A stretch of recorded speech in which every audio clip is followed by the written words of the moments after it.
लकड़ी की एक बेलनाकार पाइप का आंतरिक व्यास 24 सेंटीमीटर और बाहरी व्यास 28 सेंटीमीटर है।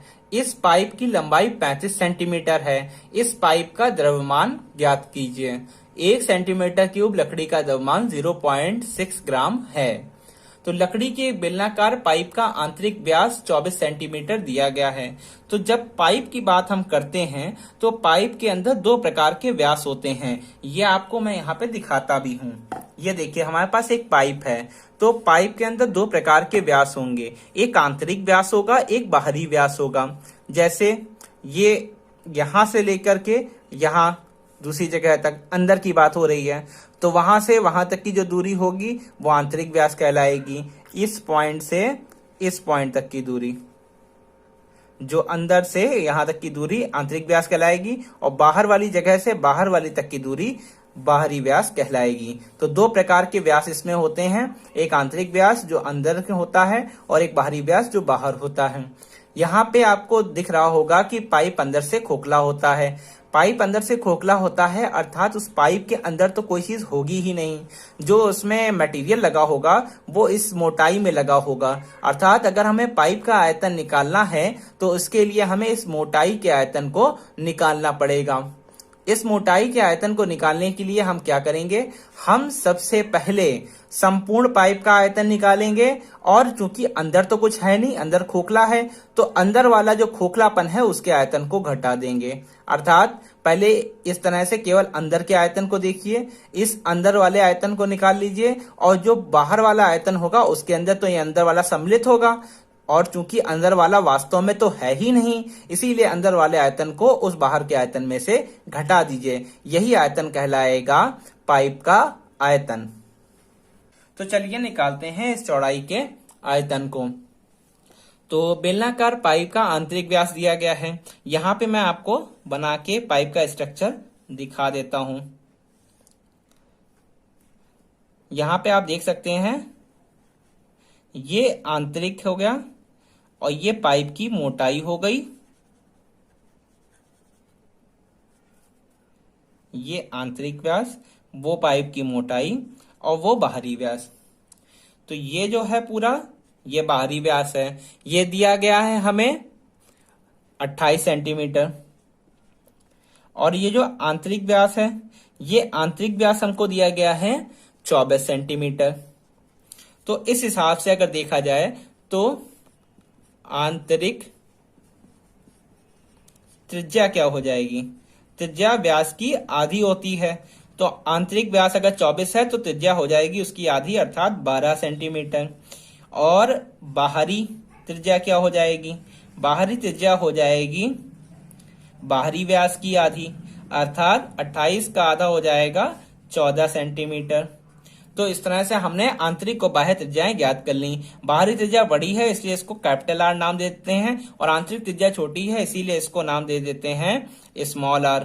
तो इस तरह से दोनों त्रिज्याएं ज्ञात हो गई।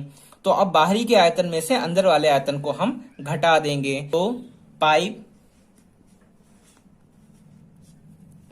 का आयतन बराबर हो जाएगा pi capital R square H बाहर वाले का आयतन minus pi small R square H अर्थात अंदर वाले का आयतन। तो पाइप का आयतन निकालने के लिए हमारे क्या किया, हमने पाई आर स्क्वायर एच करके संपूर्ण पाइप का आयतन निकाल लिया, जिसमें कि अंदर वाला भी सम्मिलित था। क्योंकि अंदर वाला वास्तव में तो है ही नहीं, वो खोखला है, इसीलिए अंदर वाले आयतन को हमने घटा दिया, pi small R square H को हमने घटा दिया। इस तरह से हमारा पाइप का आयतन निकल आया। अब इस पाइप के आयतन में से हम पाई और एच कॉमन ले लेंगे। जब पाई और एच कॉमन ले लेंगे तो अंदर बच जाएगा capital R square minus small R square. Capital R का मान दिया गया है 14 सेंटीमीटर। तो पहले पाई का मान रखते हैं, और एच का मान हमको दिया गया है 35 सेंटीमीटर। तो एच का मान यहाँ पे साइड में लिखते रहते हैं 35 सेंटीमीटर। इस तरह से। तो 35 सेंटीमीटर यहाँ पे मान रख दिया, आर का मान रख दिया, 14 का स्क्वायर करेंगे तो आ जाएगा 196, और आर स्मॉल आर का यानी कि 644 आ जाएगा 12 का स्क्वायर करने पे। और जब हम इसको हल करेंगे तो हमारा आंसर आ जाएगा 5720 सेंटीमीटर क्यूब। तो हमारा आंसर आ गया 5720 सेंटीमीटर क्यूब। तो अब क्वेश्चन में आगे पूछा गया है पाइप का द्रव्यमान ज्ञात कीजिए। असल में पाइप का द्रव्यमान ज्ञात करने के लिए हमें उसका आयतन ज्ञात करना था, क्योंकि आयतन से ही संबंध रखते हुए पाइप का द्रव्यमान यहाँ पे निकालना पड़ेगा हमें। जैसा कि क्वेश्चन में दिया गया है कि 1 सेंटीमीटर क्यूब लकड़ी का द्रव्यमान 0.6 ग्राम है। तो 1 सेंटीमीटर क्यूब लकड़ी का द्रव्यमान कितना है? 0.6 ग्राम। तो 5720 सेंटीमीटर क्यूब लकड़ी का द्रव्यमान हो जाएगा 0.6 गुणे 5720 ग्राम।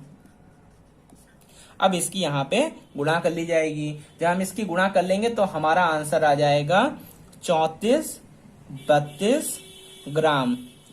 लेकिन ये तो ग्राम में आंसर आया है, और आंसर शीट में हमारा क्या आंसर आ रहा है? वो आ रहा है ग्राम की बजाय किलोग्राम में। तो ग्राम को किलोग्राम में बदलने के लिए हम 1000 से भाग कर देंगे। तो 3432 को भाग कर देंगे 1000 से, तो ये बन गया किलोग्राम। तो हमारा आंसर आ गया 34.32 kg। इस तरह से लकड़ी के पाइप का द्रव्यमान ज्ञात हो गया। तो बढ़ते हैं अगले सवाल पे।